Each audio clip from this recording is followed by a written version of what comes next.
ഒരു അപകടത്തിന്റെ വാർത്ത സമീർ ബിൻ കരീം അറിയിക്കുന്നു. മലപ്പുറം ചങ്ങരംകുളം തരിയത്ത ബൈക്ക് ഇലക്ട്രിക് പോസ്റ്റിൽ ഇടിച്ച ഒരാൾ മരിച്ചു. ഒരാൾ നില ഗുരുതരമായി തുടരുന്നു എന്നാണ് വാർത്ത. കാഞ്ഞൂർ സ്വദേശി റമീസാണ് മരിച്ചത്. ഗുരുതരമായി പരിക്കേറ്റ അൻഷാദിനെ കുന്നംകുളത്തെ ഒരു പ്രൈവറ്റ് ഹോസ്പിറ്റലിൽ പ്രവേശിപ്പിച്ചിരിക്കുകയാണ്. സമീർ ബിൻ കരീം ടെലിഫോണിൽ തത്സമയം ചേരുകയാണ്. സമീർ, ഈ അപകടത്തിന്റെ കൂടുതൽ വിവരങ്ങൾ എന്താണ്? എസ് മലപ്പുറം ജില്ലയിലെ ചങ്ങരംകുളത്ത് ഇന്നലെ രാത്രിയിൽ 11 മണിയോട് കൂടിയാണ് വാഹനാപകടം സംഭവിച്ചിരിക്കുന്നത്. നിയന്ത്രണം വിട്ട ഇരുചക്ര വാഹനം ഈ സമീപത്തെ വൈദ്യുതി പോസ്റ്റിൽ ഇടിച്ചാണ് അപകടം സംഭവിച്ചിരിക്കുന്നത്. ഈ കാഞ്ഞൂർ സ്വദേശി കിഴക്കൂട്ട് വളപ്പിൽ സമദിന്റെ മകൻ റമീസ് എന്ന് പറയുന്ന 24-കാരനാണ് മരിച്ചിരിക്കുന്നത്.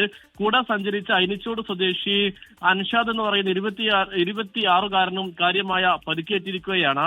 ഈ ബൈക്ക് അതിവേഗത്തിൽ എത്തുന്ന നമുക്ക് ദൃശ്യങ്ങളിൽ കാണാൻ കഴിയുന്നുണ്ട്. പിന്നാലെ നിയന്ത്രണം വിടുകയും ബൈക്ക് പോസ്റ്റിലിടിച്ച് മറിയുകയുമായിരുന്നു. ഓടിക്കൂടിയ നാട്ടുകാരാണ് റമീസിനെയും ഒപ്പം തന്നെ മറ്റുള്ള ഈ അൻഷാദിനെയും ആശുപത്രിയിൽ എത്തിച്ചത് എന്നുള്ളതാണ്. എന്നാൽ റമീസിനെ ജീവൻ രക്ഷിക്കാനായില്ല എന്നുള്ളതാണ് ഏറെ സങ്കടകരമായിട്ടുള്ള ഒരു കാര്യം. റമീസിന് മൃതദേഹമുള്ളത് ചങ്ങരകുളം സൺറൈസ് ആശുപത്രി മോർച്ചറിയിലാണ്. ഈ ഒപ്പം ഉണ്ടായിരുന്ന യുവാവ് ഗുരുതര പരിക്കുകളോടെ ചികിത്സയിലുമാണ്. ഓക്കെ, സമീർ ബിൻ കരീമാണ് വിവരങ്ങൾ നൽകിയത്. ലോകത്തെവിടെയായാലും ഏത് സമയത്തും 24 വാർത്തകളും ഓഗ്മെന്റഡ് റിയാലിറ്റി പാക്കേജുകളും എക്സ്പ്ലെയിനറുകളും വിശദമായി കാണാൻ ഞങ്ങളുടെ യൂട്യൂബ് ചാനൽ നിങ്ങൾക്ക് സബ്സ്ക്രൈബ് ചെയ്യാം.